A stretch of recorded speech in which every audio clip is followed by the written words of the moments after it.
Comment travailler les différents sentiments? C'est dans la nature humaine que de vouloir être accepté et validé par les autres. Mais le processus peut s'avérer difficile car nous avons tous du mal à croire que nos expériences et nos sentiments les plus honteux puissent être réellement acceptés par les autres. Lorsque nous risquons de partager les parties les plus profondes et les plus intimes de nous-mêmes et que nous rencontrons ainsi compréhension, affirmation et peut-être ouverture et révélation réciproque, les forts sentiments positifs qui en découlent peuvent être exaltants et bouleversants.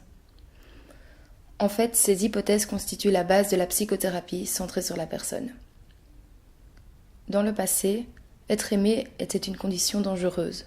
La personne ayant subi un abus sexuel est habituée à ce que des personnes profitent d'elle, souvent dans un cycle de soins et d'abus. Alors pourquoi le thérapeute serait-il différent? Cette peur de la manipulation peut être assez forte et peut empêcher les mots de validation et d'affirmation du thérapeute de l'atteindre et d'avoir un impact. Ces personnes sont parfois incapables de croire que l'affirmation et la validation peuvent être sincères. Une réponse attentionnée de la part du thérapeute peut conduire à des sentiments puissants d'être pris au sérieux, pris en charge et valorisés. Cependant, la honte, l'autodisqualification et le sentiment de n'avoir aucune valeur constituent le premier ennemi de ces patients, et c'est donc l'obstacle qu'on rencontre dès le début en thérapie. Les victimes se sentent coupables du traumatisme subi. Le sentiment d'indignité de la victime peut entraîner un conflit interpersonnel très important. Elle ne pourra sans doute pas respecter quelqu'un qui la connaît, l'accepte et la respecte, car seul un imbécile accepterait ou respecterait une personne aussi répugnante que moi. Le thérapeute devient alors le genre de personne dont l'opinion est sans valeur, car il la comprend vraiment et l'accepte.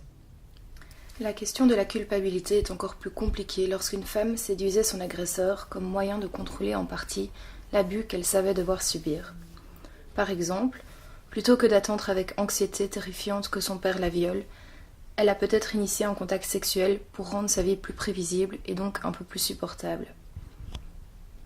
Il est compréhensible qu'une femme qui a adopté ce type de comportement puisse penser que la maltraitance est en partie de sa faute, au lieu de reconnaître son comportement comme un mécanisme d'adaptation logique qui rendait la survie possible. Dans ce cas, la validation du thérapeute n'est pas une acceptation aveugle de l'attribution du blâme par le patient. Il s'agit d'une acceptation du récit des événements, mais en mettant l'accent sur la validation des choix qu'elle a faits et du caractère adaptatif du comportement choisi. Ceci peut alors mener à la perte de cette nouvelle validation. La patiente peut se dire « J'ai le sentiment de vouloir ou de devoir vous donner quelque chose de moi-même pour que vous ne cessez pas de vous soucier de moi ou que vous ne me fassiez pas de mal. » L'objectif à court terme de préserver les points de vue positifs du thérapeute est largement dépassé par l'avantage à long terme d'être mieux connu et donc mieux accepté.